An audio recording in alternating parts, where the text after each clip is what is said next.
IIT JEE advance 2019 sequence in series का ये सवाल हम सॉल्व करने वाले हैं। और कमाल की बात ये है कि इसको 16,823 लोगों ने सही करा था और लगभग लगभग आपके 1,10,000 लोगों ने गलत किया था। मतलब भाई गलत जिनने किया था, मतलब छेड़ा बहुत लोगों ने और उनकी बैंड बहुत बुरी बजी है। और अनआंसर्ड फिर 34,000 लोगों ने छोड़ दिया था और करेक्ट जो है 10% लोगों ने किया था। बट स्टिल यार, मतलब मैंने माना कि बहुत लोगों ने सिली मिस्टेक कर दी। There is something about this question जिसकी वजह से उन लोगों ने सिली मिस्टेक्स वगैरह करी होंगी, जिसकी वजह से 1,10,000 लोगों का गलत हो गया। रॉन्ग रिस्पॉन्स का अमाउंट बहुत ज़्यादा है as compare to rest of the question we have seen. But correct जो है फिर भी 16, लगभग राउंड ऑफ भी करेंगे तो 17,000 लोगों ने सही करा था। अब एक जनरल नॉर्मल बंदे की बात करें तो यार 10,000 के अंदर तो तुम्हें रैंक लानी है ना। तो यार ये सवाल होना तो बनता है, किसी भी कीमत पे होना बनता है, और ज़्यादा कॉम्प्लिकेटेड सवाल नहीं है। Again it is a easy question. अब ये एक इंपॉर्टेंट फैक्टर है कि इसको कौन कर पाता है नहीं कर पाता। एक तो ये चीज़ है ना, कौन लिमिटेड टाइम में कर पाता है, कौन इसको 5 मिनट के अंदर कर पाता है, वो मैं मानूंगा कि उसका एक्चुअली में हो गया। जो 7 मिनट में कर पाता है, ओके भाई गुड, बट तुम्हें स्पीड पे वर्क करने की ज़रूरत है। अब जिसका 10 मिनट से भी ज़्यादा में हुआ या 8 मिनट से भी ज़्यादा में हुआ, तुम गलत जा रहे हो बॉस। तो जैसे ही मैं सवाल को स्क्रीन पे फ्लैश करूंगा, इसको ट्राई करना शुरू करना। और ये रहा क्वेश्चन तुम्हारे सामने। ऑल राइट, आई होप सभी ने फेयर ट्राई दिया होगा। एक बार कमेंट में मुझे ये बताना कि तुम्हारा हो पाया या नहीं हो पाया। जिसका हो पाया भाई टाइम भी बताना, ठीक है। ऑल राइट, और बाकी सारे लोगों से कंपेयर करना जिन लोगों ने भी इसको ट्राई किया है। अब मैं भाई इसके सॉल्यूशन के साथ आगे बढ़ता हूँ। ध्यान से देखना स्क्रीन पे। तो क्वेश्चन में हमको दे रखा है let A P A comma D. अच्छा, ये इसकी टर्मिनोलॉजी एक तो अजीब सी है यार, थोड़ी देखने में ही अजीब लग रहा है, बट है सिंपल ही। ब्ला ब्ला दे रखा है इसने। अच्छा, ये इसमें जो है 3 एपीज दे रखी हैं, AP1 AP2 AP3। और ये जो 3 और 3,7 है ना, ये फर्स्ट टर्म डिनोट कर रही है। और ये जो 7 है, ये इसका कॉमन डिफरेंस डिनोट कर रही है। तो सारी एपी ऐसे करके रिप्रेजेंट करके दे रखी है। और उसने क्या पूछा है, denote the set of all the terms of an infinite arithmetic progression with the first term a common blah blah blah. तो ए प्लस डी बताना है। अच्छा अच्छा अच्छा, ये जो सारी एपी हैं इनका जो इंटरसेक्शन मिला के एक आपकी एपी बनती है, ठीक है। तो बेसिकली यार वो तीनों एपी में कॉमन टर्म्स बोल रहा है, इन तीनों एपी के कॉमन टर्म्स निकालो। वो कॉमन टर्म्स खुद एक एपी फॉर्म कर रहे होंगे, उस एपी का ए और डी निकालना है और उसको ऐड कर देना ही तो आसान है। मतलब सवाल इस कॉमन टर्म्स के तो बहुत सवाल आते हैं, जी एडवांस से पहले भी आ चुका है इससे कॉमन टर्म निकालने का। जेई मेन्स में भी बहुत सवाल आते हैं। तभी ये मेरे को लगता है अच्छे खासे लोगों ने सॉल्व कर दिया। बट ये मैं नहीं समझ पा रहा कि लोगों ने गलत कैसे कर दिया इतने सारे। बट एनीवे, अभी अपन इसके सॉल्यूशन में ध्यान देते हैं। तो सबसे पहली वाली एपी, दूसरी वाली एपी, तीसरी वाली एपी एक बार मैं लिख लेता हूँ। तो पहली वाली एपी का जो पहला टर्म है वो ए है, सॉरी मेरा कहने का मतलब 1 है। और दूसरा टर्म फिर 1 + 3 हो जाएगा, दैट इज़ 4। और फिर अगला टर्म, एक बार 5-6 टर्म लिख लेता हूँ सभी एपी के मैं, ठीक है। तो ये पहली वाली एपी के मैंने कुछ ज़्यादा ही टर्म लिख दिया, और इसमें लिखने की कोई बड़ी बात नहीं है यार, 5-6 सेकंड का काम है, जस्ट तो मैं दिखाने के लिए लिख रहा हूँ। और राइट, दूसरी वाली एपी का अपन अगर लिखें यहाँ पर, तो ये हमारी देखने में कुछ ऐसी हो जाएगी। पहला टर्म आएगा 2, अगला वाला टर्म आ जाएगा 2 + 5 7, अगला वाला आ जाएगा 5 + 7 हमारा 13, अगला वाला 18 आ जाएगा। और इस तरह से कहानी जो है आगे बढ़ती रहेगी। अगला टर्म 23 हो जाएगा, इसका अगला टर्म हमारा 28 हो जाएगा, फिर इसका अगला टर्म, इस तरह से अपन रिपीट करते रहेंगे। ये हमारा 33 हो जाएगा, है ना। देखो ये लिखना कोई बड़ी बात नहीं है, इसके एडिशन वेडिशन जो सवाल वाल सॉल्व करता है जल्दी कर देगा ये काम तो। बट तुम मेरी बेइज्जती कर सकते हो, बिकॉज मैं एक्शन मार रहा हूँ, मैंने खुद कैलकुलेशन एरर कर दी है। 7 + 5 को मैंने 13 कर दिया। I take my word back, लोग गलती भी कर सकते हैं। ऑल राइट, तो यहाँ पर टेक्निकली 12 आना चाहिए, फिर यहाँ पर 17 आना चाहिए, फिर यहाँ पर हमारे पास 22 आएगा, और फिर यहाँ पर 27 आएगा। अच्छा, ये तो चेन रिएक्शन ऐसी चलती जाएगी आगे तक। कमाल है, देखो सारे टर्म कितने ज़्यादा सिमिलर पैटर्न में है, इसको बहुत जल्दी लिखा जा सकता है। अगली वाली लिखते हैं भाई, अगली वाली लिखते हैं, टाइम वेस्ट नहीं करते हैं। इसका पहला टर्म 3 आएगा, अगला टर्म तो भाई 3 + 7 सीधे 10 कर दो। उसका अगला टर्म 17 आ जाएगा, फिर अगला टर्म 17 + 7 24 होता है। और 24 में फिर अपने को 7 ऐड करना है, तो ये हमारा 31 आ जाएगा। उसके बाद हमारा अगला टर्म आएगा 38। एक और लिख लेते हैं, क्या जा रहा है अभी, 45 है ना, ये एडिशन वेडिशन बेसिक होता है। इसके बाद अगला टर्म एक और लिख लेते हैं, क्या जा रहा है अभी, 52। और ब्ला ब्ला ब्ला कहानी, चलो एक और लिख लेते हैं, चलो भीख दे दी सवाल को थोड़ी, 59, ठीक है। इस तरह से अपन ने एपी लिख दी। ये बड़ी वाली एपी है, मैंने किसी रीज़न से इसके सारे टर्म आगे तक लिखे हैं, ठीक है। और ये भी इस तरह कंटिन्यू होती जाएगी, ये भी इस तरह कंटिन्यू होती जाएगी, ठीक है। आगे बढ़ते हैं भाई। ये करने में, पूरी प्रोसेस करने में किसी को हो सकता है 30 40 50 सेकंड लग जाए, और उसमें हो सकता है कैलकुलेशन एरर भी कर दे, ठीक है। ऑल राइट, आगे आगे बढ़ते हैं, आगे बढ़ते हैं।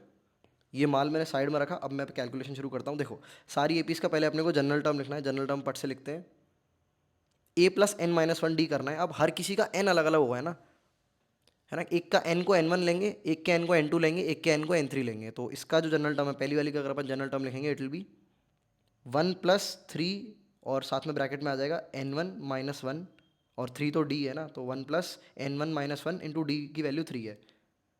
तो इसको हम सॉर्ट आउट कर देते, तो ये हमारा आ जाएगा 3n1 - 2। सिमिलरली नीचे वाले के दोनों का लिख देंगे। तो तो यहाँ पर अपन देख सकते हैं दूसरी वाली का जनरल टर्म ये हो जाएगा, तीसरी वाली का ये हो जाएगा, ठीक है। अब मैंने तो एकदम से लिख दिया भाई, फ्लैश कर दिया स्क्रीन पे, वीडियो पॉज करके लिख दिए थे मैंने, बट ऑब्वियसली इसको भी कोई लिखेगा तो सामने वाले को टाइम लग सकता है ये चीज़ें प्रोसेस करने में। आगे बढ़ते हैं भाई। अब अपने को क्या करना है, N1 N2 N3 की ऐसी मिनिमम वैल्यू निकालनी है। मैं क्या करना चाह रहा हूँ, मैं करना चाह रहा हूँ इन तीनों एपीज का कॉमन में एक पहला कॉमन टर्म निकालना चाह रहा हूँ। अब इनमें तो मुझे कोई भी कॉमन नहीं दिख रहा कि तीनों में कोई टर्म कॉमन, मुझे दिखाई नहीं दे रहा। कहाँ तक लिखता जाऊँगा भाई, लिखता ही रहूँगा, फिर एक ही सवाल सॉल्व होगा। अगर पूरी एपी लिखी फिर कॉमन टर्म ढूंढूंगा तो इस सवाल में ही 10-15 मिनट लग जाएंगे ना। तो मैं क्या करूँगा, मैं इन तीनों को पहले इक्वेट करने की कोशिश करूँगा, ठीक है। मैं दोनों दोनों इक्वेशन को इक्वेट करता हूँ, क्योंकि 7 जो है मेरा सबसे बड़ा मल्टीपल है, तो मैं 7 को टारगेट करूँगा। मैं इन दोनों को इक्वेट करूँगा और मैं इन दोनों को इक्वेट करूँगा। फिर देखना मैं क्या करूँगा यहाँ पे, बड़े ध्यान से देखना। तो N1 की वैल्यू मेरे पास क्या निकल के आएगी, 7 N3, और ये -4 और 2 एक दूसरे को क्रॉस कैंसिल कर लेंगे, -2 रह जाएगा और नीचे आ जाएगा 3। और मेरे पास N2 की वैल्यू इसके टर्म में क्या निकल के आएगी, 7 N3, साथ में आएगा -1 डिवाइडेड बाई कितना आएगा, 5। अब ये मैं यहाँ पर जो है वेरीफाई करने की कोशिश करूँगा कि मेरे को N3 की ऐसी वैल्यू चाहिए, है ना। N3 एक तो N1 N2 दोनों इंटीजर है, ये अपन जानते हैं। नंबर ऑफ टर्म रिप्रेजेंट कर रहे हैं ना, कौन से नंबर वाले टर्म है, N यही तो होता है भाई एपी में। तो भाई यहाँ पर मैं अगर देखूँ तो मुझे N3 की ऐसी पहली सबसे छोटी वैल्यू चाहिए जिसके लिए ये दोनों भाई लोग जो है मेरे इंटीजर हो जाते हैं। तो पहले किसी एक भाई लोग को इंटीजर बनाते हैं, इसको इंटीजर बनाते हैं, ठीक है। तो N3 की अलग अलग एक बार वैल्यू डालना शुरू करो। N3 की वैल्यू एक बार तुम 1 डालो, एक बार 2 डालो, एक बार 3 डालो। इसके लिए तुम्हें मैनुअल चेकिंग करनी पड़ेगी भाई। तो 7 इंटू 7 की टेबल चेक करनी है बेसिकली। 7 की पूरी टेबल अपन फट से लिख लेते हैं। तो 7 आ जाएगा, 14 आ जाएगा, 21 आ जाएगा, 28 आ जाएगा, 35 आ जाएगा, और उसके बाद क्या होता है भाई, मेरे को नहीं आती, हाँ 42 है, बिल्कुल आती है मेरे को। उसके बाद 49 आ जाएगा, उसके बाद 56 आ जाएगा, उसके बाद अगला नंबर क्या होता है भाई, 63 होता है, उसके बाद 70 होता है। ये 7 की टेबल लिख ली मैंने। तो बेसिकली ये 7 N3 की वैल्यू है ना, N3 की अलग अलग वैल्यू डाली है। मेरे को मिनिमम वैल्यू चेक करनी है जिसके लिए ये पूरा इंटीजर हो जाएगा। उसके लिए फिर चेक करना है उस मिनिमम वैल्यू के लिए ये भी इंटीजर होना चाहिए। अगर ये भी इंटीजर नहीं हो रहा होगा तो नेक्स्ट मिनिमम वैल्यू मैं चेक करूंगा, उसके लिए फिर उसको इंटीजर बिठाने की कोशिश करूंगा। कमाल की बात ये है, सवाल इतना ज़्यादा कैलकुलेशन वाला नहीं है। अगर हम यहाँ पर चेक करें, इसमें से 1 करें, -5 का मल्टीपल नहीं आएगा। इसमें से 1 करें, -5 का मल्टीपल नहीं आएगा। इसमें से 1 माइनस करें, 5 का मल्टीपल आ जाएगा। तो टेक्निकली N3 की वैल्यू अपन अगर 3 डाल के देखें, है ना, N3 की वैल्यू 3 के लिए तो 21 बनेगा। तो अपन एक बार यहाँ भी डाल के देख लेते हैं क्या ये इंटीजर बन रहा है। तो हमारे पास आ जाएगा 21 - 2, ना ना ना, 3 का मल्टीपल नहीं आ रहा। 21 - 2 19 होता है, जो कि खुद प्राइम नंबर है। तो भाई सॉरी यार, सॉरी, आपको गेम से बाहर कर दिया, आपको भी।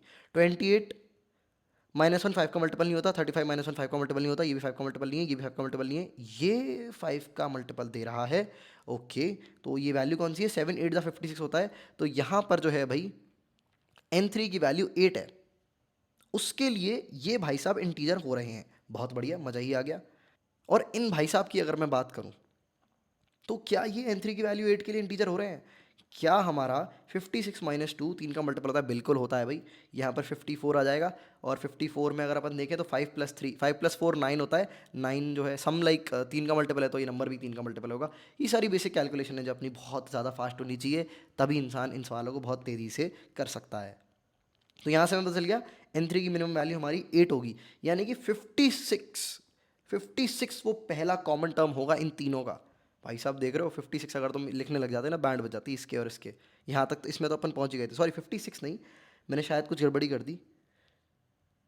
52 वो टर्म होगा ना, 56 से तो हमारी N3 की वैल्यू 8 आई ना। N3 की वैल्यू अगर इसमें हम 8 डालेंगे तो 7 8 56 -4 पहला टर्म तो 52 आएगा ना N3 की वैल्यू के करस्पॉन्डिंग। N3 = 8 के करस्पॉन्डिंग टर्म जो है 52 आएगा हमारा। तो 52 जो है इन तीनों का कॉमन टर्म होगा पहला। तो ए निकल के आ गया। लाइफ आधी सेट हो चुकी है, पर यार दूसरा टर्म भी निकालूं क्या मैं, कॉमन डिफरेंस कैसे चेक करूं। दूसरा टर्म पता होगा एपी का, तभी तो कॉमन डिफरेंस चेक करूंगा। जो लेमैन आदमी होगा, जिसने ज़्यादा सवाल वाल नहीं लगा रखे अपनी ज़िंदगी में, वो दूसरा टर्म निकालने लग जाएगा, और उसका पूरे पेपर में यही सवाल सॉल्व होगा। फिर वो कुछ तो भी तुक्का उक्का मारेगा, और उसके चक्कर में उसका रॉन्ग रिस्पॉन्स आ जाएगा। शायद ये ज़्यादातर लोग इसी कैटेगरी में लाया करते होंगे। बट एक हमारा बढ़िया बंदा है जो अच्छे से पढ़ाई कर चुका है अपनी, उस बंदे ने याद किया, अरे यार इन तीनों एपीज़ के कॉमन डिफरेंस का मेरे को सिंपली एलसीएम लेना है, दैट इज़ 3 × 5 × 7, जो कि होता है 105 के बराबर। क्योंकि ये तीनों प्राइम है तो एलसीएम भी पट से मल्टीप्लाई करके आ जाएगा 105, ठीक है। कोई दिमाग नहीं लगाया ज़्यादा बंदे ने। 105, और वो क्या आया था, 52 आया था ना, 52, इनका सम जो है हमारा हो जाएगा 157 और आंसर आ चुका है। Now guys listen to me very very carefully. सवाल की कॉम्प्लेक्सिटी मैं जानता हूँ ज़्यादा टफ नहीं है। कुछ लोग चाहें तो इसे 12-15 मिनट में सारे टर्म्स लिख लिख के भी ट्रैक कर सकते हैं, लाइक एलसीएम वाली चीज़ याद हो और उसके बाद पहला टर्म ही तो निकालना है, मेन काम तो पहला टर्म निकालने में गया है। बट द थिंग इज कि टाइम कॉस्ट इस सवाल में बहुत ज़्यादा लग सकती है। इसमें डिडक्शन जो है बहुत बेसिक लेवल की डिडक्शन है, पर काफ़ी सारी डिडक्शंस करनी है। जल्दी जल्दी तुम्हें सारे एपीज़ के टर्म लिखने हैं, जल्दी जल्दी तुम्हें ट्रैक करना है कि N1 N2 N3 इंटीजर किस वैल्यू के आएंगे। ये डिडक्टिव एबिलिटीज उसी की फास्ट होती है जिसकी कैलकुलेशन बहुत तगड़ी होती है, जो कि ज़्यादातर लोगों की नहीं होगी जो इस वीडियो को देख रहे होंगे। किसी तगड़े इंसान ने ना, आई बिलीव इस सवाल को 3 मिनट में भी हो सकता है, 3 मिनट से कम में कर दिया हो। मैंने ऐसे स्टूडेंट देखे हैं भाई, भयंकर कैलकुलेशन स्पीड होती है, मेरे से भी ज़्यादा कैलकुलेशन स्पीड होती है, जो मैं इतने टाइम से सवाल कर रहा हूँ फिर भी। उनकी कैलकुलेशन स्पीड अगर तुम्हें चेस करनी है तो तुम्हें और प्रैक्टिस करनी पड़ेगी, एक सर्टेन तरह से प्रैक्टिस करनी पड़ेगी, उसमें मैं अभी नहीं जा रहा हूँ। बट मैं तुम्हारी इस चीज़ पर अटेंशन ला रहा हूँ कि कैलकुलेशन स्पीड बहुत अच्छी होनी चाहिए इस तरह के सवालों को जल्दी सॉल्व करने के लिए। जे एडवांस से भी ज़्यादा इंपॉर्टेंट ये जेई मेंस में हो जाता है, क्योंकि वहाँ पर क्वेश्चन टाइम अपने को कम मिलता है।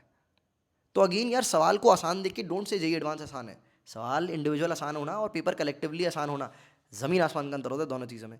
तो आई होप इस सवाल से तुमने कुछ ना कुछ तो सीखने को मिला होगा, और जो भी तुम्हें सीखने को मिला कमेंट सेक्शन में बता सकते हो। बातचीत करते रहो यार मेरे से, मैं भी तुम्हारे कमेंट्स के रिप्लाई करता रहूँगा। बातचीत चलती है तो वही बढ़िया रहता है, कल्चर बना रहता है। All right, best of luck for your exam. मेहनत करते रहो, टाइम वेस्ट मत करना। इस वीडियो को देखने के बाद टाइम वेस्ट करने मत लग जाना, काम पे लगो। कॉन्शियस ब्रेक लेना है तो 10-15 मिनट का ब्रेक लेके काम पे लगो, पर टाइम वेस्ट नहीं करना है। Bye bye.